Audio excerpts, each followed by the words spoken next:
अस्सलाम वालेकुम नाज़रीन, आप देख रहे हैं Iqbal computer and graphic designer. आज हम बात करने वाले काइंड मास्टर पे हम बनाएंगे स्टेटस बहुत आउट क्लास का और जैसे बहुत ही अजीब किस्म का कह लीजिएगा, बहुत ही अच्छा बनाने वाले हैं। अगर हमारी वीडियो अच्छी लगे तो सब्सक्राइब कर देना और चलो वाइड वीडियो शुरू करते हैं। इसमें जाने के बाद आपने टेक्स्ट पे जाना है। टेक्स्ट पे जाने के बाद आपने इधर टेक्स्ट लिखना है, जो भी देना है। मैंने अपना नाम दे दिया। नाम देने के बाद अब मैं इसे एडजस्टमेंट करूँगा और इसका स्टाइल भी चेंज करना है और कलर भी चेंज करना है।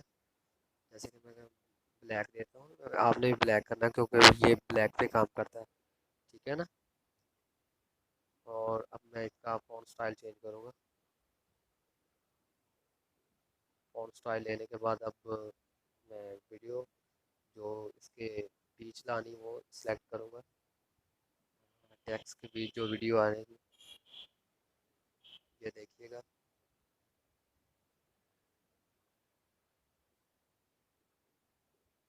ये देखिएगा, बहुत ही हमारी जो वीडियो बनने वाली है बहुत ही अच्छी बनने वाली है।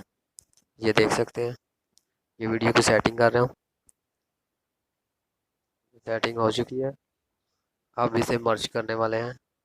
ये देखो, मैंने मर्ज किया। ये देखो कितनी प्यारी वीडियो बन गई। मज़ीद ऐसी वीडियो देखने के लिए हमारे यूट्यूब चैनल इकबाल कंप्यूटर और ग्राफिक डिज़ाइनिंग को सब्सक्राइब करें और बेल आइकन का दबाएं, क्योंकि हमारी जो भी नई वीडियो होगी आपको टाइम पे मिलती रहेगी। इसीलिए इजाज़त दो। अल्लाह हाफिज़।